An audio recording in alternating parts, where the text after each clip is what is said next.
Dans une vidéo précédente, on a vu comment projeter une esquisse sur une surface courbe.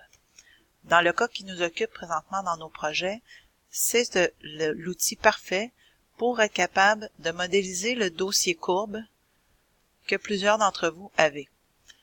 Donc, ce qu'on veut conserver, c'est un enlèvement de matière tout le tour, c'est-à-dire un enlèvement de matière à 90 degrés, mais qui conserve sans déformation le profil.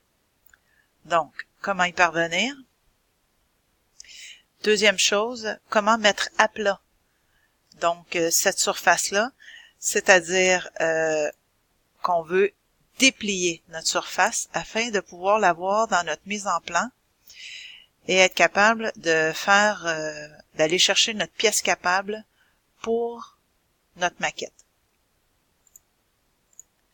Donc, comment y arriver? Vous partez d'un dossier qui est courbe, qui a été modélisé à partir d'un plan vu de haut.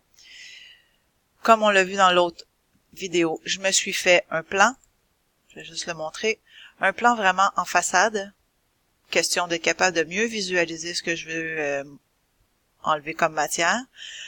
Ce plan-là en façade, si vous n'avez pas des plans exactement plein centre, ou qui sont encore inclinés, donc vous allez aller vous chercher un plan. Ce plan-là a été fait avec 3 points. Donc, les 3 sommets de mon dossier. Le sommet 1, 2 et 3. C'est sur ce plan-là que je vais dessiner la courbe en question.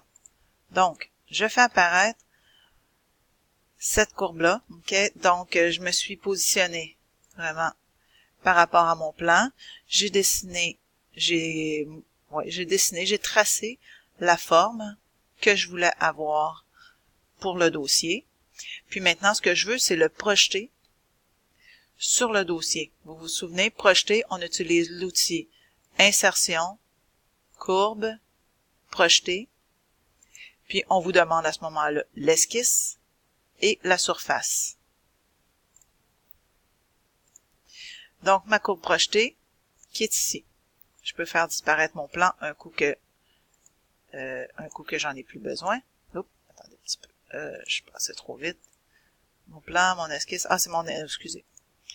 Donc, j'ai ma courbe ici. Ce que j'ai besoin pour mon enlèvement de matière, c'est évidemment le couteau, le profil de ce que j'ai à aller chercher.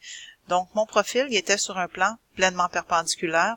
Dans mon cas, j'en avais un qui passait pleinement au milieu.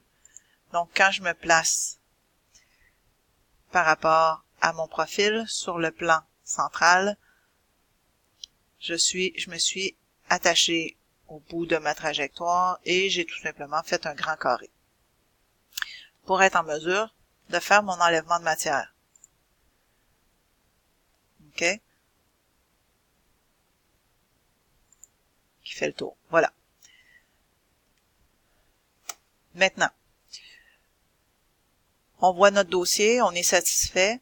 On veut être en mesure d'amener dans notre mise en plan la pièce capable. Un coup déplié, de quoi ça a l'air cette pièce-là. Donc, je vais choisir la surface qui est la plus grande. On s'entend que la surface intérieure est plus petite que ma surface extérieure. Donc, je vais avoir besoin d'un plan de référence sur l'arrière. Pour l'instant, j'ai ce plan-là, qui est un plan de référence parfaitement bien positionné, mais sur l'avant. Donc, je vais me créer une géométrie de référence par rapport à ce plan-là, mais sur l'arrière. Donc, je m'en vais avec une distance de décalage. L'endroit du décalage est plus ou moins important. L'important, c'est qu'il, pas qu'il touche pas, mais bon, qu'il soit un peu décollé. J'accepte ce plan-là. Pour être capable de dérouler, si on veut, le dossier, je dois avoir une ligne plein centre ici. Donc, ce que je n'ai pas pour l'instant, j'ai besoin d'un petit enlèvement de matière ou d'une ligne qui sera la base de mon déroulement. Je vais me faire pour ça un petit enlèvement de matière de rien, tout petit, minuscule, sur ce plan-là. Je vais venir m'attacher vraiment de façon de façon aléatoire pour l'instant et je vais déplacer plutôt mon petit... donc, je vais faire ici... non, attendez, tu peux déplacer les entités, voilà. De ce point-là à... Je vais aller chercher mon point centre qui est là. Ce que j'ai besoin, en fait, c'est d'avoir une arête. Pas juste en esquisse, en matière. Donc,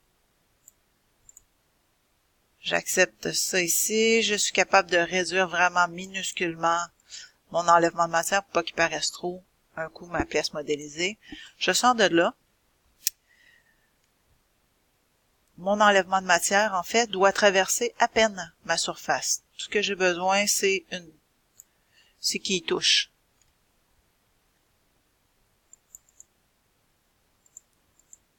Un tout petit peu. Voilà. On va dire 1 pouce et voilà. OK, vous voyez, j'ai un tout petit enlèvement de matière. Il pourrait être encore plus petit que ça.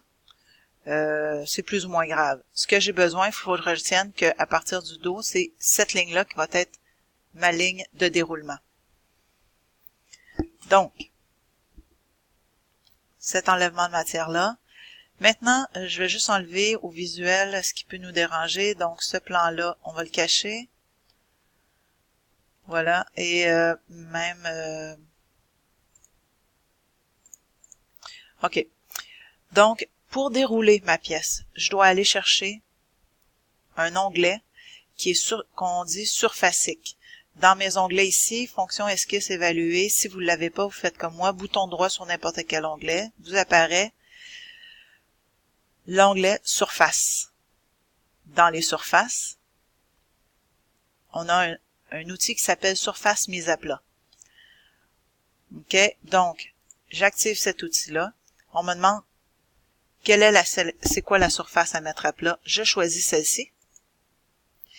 Et on me demande l'arête en question à partir duquel je dois dérouler. Quand j'ai déjà un côté qui est plat ou qui est droit, je peux me servir de ce côté-là, mais là, j'en avais pas. C'est pour ça que j'ai été créer ce petit enlèvement de matière-là.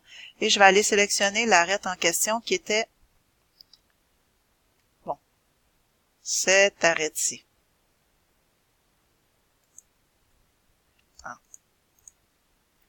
Ici, cette arête-là. Voilà. Vous voyez, SolidWorks calcule et déplie votre surface. Et à ce moment-là, vous êtes en mesure d'avoir vraiment la surface dépliée qui est beaucoup plus grande évidemment que votre courbe, mais dans votre mise en page, vous serez capable de faire une pièce capable pour diriger votre ouvrier dans sa fabrication. Bye bye!